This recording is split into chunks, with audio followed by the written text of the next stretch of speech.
This is Democracy Now!, democracynow.org, The War and Peace Report. I'm Amy Goodman with Juan Gonzalez. This week marks the 50th anniversary of the assassination of Patrice Lumumba. He was the first democratically elected leader of what is now known as the Democratic Republic of the Congo.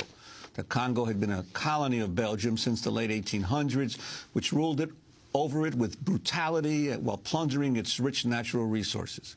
Patrice Lumumba rose as a leader of the Congo's independence movement and in 1960 was elected as the first prime minister of the country. Lumumba's Pan-Africanism and his vision of a united Congo gained him many enemies. Both Belgium and the United States actively sought to have Lumumba overthrown or killed. The CIA ordered his assassination but could not complete the job. Instead, the United States and Belgium covertly funneled cash and aid to rival politicians who seized power and arrested President Lumumba. This is how it was reported in a Universal Studios newsreel in December of 1960. A new chapter begins in the dark and tragic history of the Congo with the return to Leopoldville of deposed Premier Lumumba, following his capture by crack commandos of strongman Colonel Mobutu. Taken to Mobutu's headquarters, past a jeering, threatening crowd, Lumumba, but promised the pro-red Lumumba a fair trial on charges of inciting the army to rebellion. Lumumba was removed to an army prison outside the capital as his supporters in Stanleyville seized control of Oriental province and threatened a return of disorder. Before that, Lumumba suffered more indignities, including being forced to eat a speech which he restated his claim to be the Congo's rightful premier. Even in bonds, Lumumba remains a dangerous prisoner, storm center of savage loyalties and equally savage opposition. On January 17, 1961, after being beaten and tortured, the Congolese Prime Minister, Patrice Lumumba, was shot and killed. For more, we go to Adam Hochschild. He's the author of King Leopold's Ghost, a story of greed, terror, and heroism in colonial Africa, and the forthcoming book, To End All Wars, a story of loyalty and rebellion. He teaches at the Berkeley Graduate School of Journalism, is co-founder of Mother Jones Magazine, had an op-ed in the New York Times this week called An Assassination's Long Shadow. Adam Hochschild is joining us from San Francisco. Explain this long shadow, Adam. Well, Amy, I think the assassination of Lumumba was something that was felt by many people to be a sort of pivotal turning point in the saga of Africa gaining its independence. In the 1950s, there were movements for independence all over Africa. There was a great deal of idealism in the air. There was a great deal of hope in the air, both among Africans and among their supporters in the United States and Europe, that at last these colonies would become independent. And I think people imagined real independence, that is, that these countries would be able to set off on their own and control their own destiny economically as well as politically. And the assassination of Lumumba really signaled that that was not to be.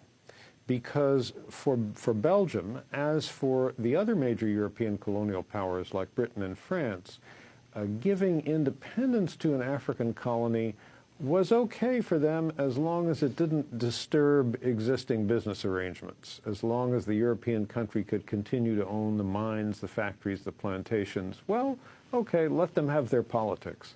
But Lumumba spoke very loudly, very dramatically, saying Africa needs to be economically independent as well. And it was a fiery speech on this subject that he gave at the actual independence ceremonies, June 30th, 1960, where he was replying to an extremely arrogant speech by King Baudouin of Belgium. It was a speech he gave on this subject that I think really began the process that ended 2 months later with the CIA, with White House approval, decreeing that he should be assassinated. And, of course, for most Americans who were not perhaps as familiar with African colonialism, since that was basically a European project throughout the 19th century, the role of Belgium and the importance of the Congo as really the jewel of Africa in terms of its wealth and resources. How did the Congo suffer before Lumumba came to power? Well, the story really begins in the modern era in 1885, or 1884 to 85, when all the major countries of Europe, led preceded by the United States, actually, we were the very first, recognized the Congo not as a Belgian colony, but as the private, personally owned colony of King Leopold II of Belgium. A very greedy, ambitious man who wanted a colony of his own. At that point, Belgium was not sure that it wanted a colony. Leopold ruled this place for 23 years, made an enormous fortune, estimated at over $1 billion in today's American dollars. Finally, in 1908, he was forced to give it up to become a Belgian colony, and then he died the following year. And the Belgians ran it for the next half century, extracting an enormous amount of wealth, initially in ivory and rubber, then in diamonds, gold, copper, timber, palm oil, all sorts of other minerals.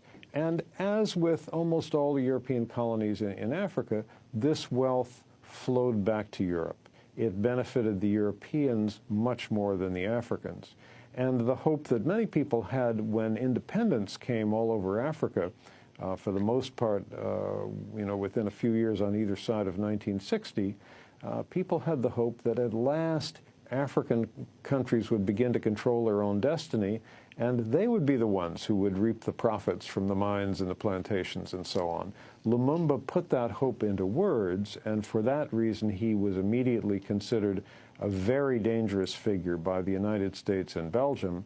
The CIA issued this assassination order with White House approval, and as was said at the beginning, they couldn't get close enough to him to actually poison him, but they got money under the table to Congolese politicians who did see that he was assassinated. With Belgian help. It was a Belgian pilot who flew the plane to where he was killed, a Belgian officer who commanded the firing squad. And then the really disastrous thing that followed was this enthusiastic United States backing for the dictatorial regime of Mobutu, who seized total power a couple of years later and ran a 32-year dictatorship, enriched himself by about $4 billion, and really ran his country into the ground, was greeted by every American president, with the sole exception of Jimmy Carter, who was in office during those 32 years. And he left the country a wreck from which it has still not recovered. Adam Hochschild, I want to play a clip of the former CIA agent John Stockwell talking about the CIA's plans to assassinate the Prime Minister of the Congo, Patrice Lumumba. The CIA had developed a program to assassinate Lumumba under Devlin's encouragement and management. The program they developed, the operation didn't work. They didn't follow through on it. It was to give poison to Lumumba, and they couldn't find a setting in which to get the poison to him successfully in a way that it wouldn't appear to be a CIA operation. I mean, you couldn't invite him to a cocktail party and give him a drink and have him die a short time later, obviously. And so they gave up on it. They got cold feet. And instead, they handled it by the chief of station talking to Mobutu about the threat that Lumumba posed, and Mobutu going out and killing Lumumba, having his men kill Lumumba. What about the CIA's relationship with Mobutu? Were they paying him money? Yes, indeed. I was there in 1968 when the chief of station told the story about having then, the day before, that day, having gone to make a payment to Mobutu of cash, $25,000, and Mobutu saying, "Keep the money. I don't need it." And by then, of course, Mobutu's European bank account was so huge that $25,000 was nothing to him. That was former CIA agent John Stockwell talking about the CIA's plans to assassinate Lumumba. Juan? Well, Adam, I'd like to ask you, you were in the Congo shortly after Lumumba's death. Could you talk about, we have about a minute, could you talk about your personal experiences there and what you saw? Yes, I was there. I was just a college student at the time. And I wish I could say that I was smart and politically knowledgeable enough to realize the full significance of everything I was seeing. I was not, and it was really only in later years that I began to understand it. But what I do remember, and this was, as I say, 6 months or so after he was killed, was the sort of ominous atmosphere in Leopoldville, as the capital was called then. these jeeps full of soldiers who were patrolling the streets, the way the streets quickly emptied at dusk, and then two very, very arrogant guys at the American embassy who were proudly talking over drinks one evening about how this person, Lumumba, had been killed, whom they regarded, not as a democratically elected African leader, but as an enemy of the United States. And so, of course, I, as a fellow American, they expected to be happy that he'd been done away with.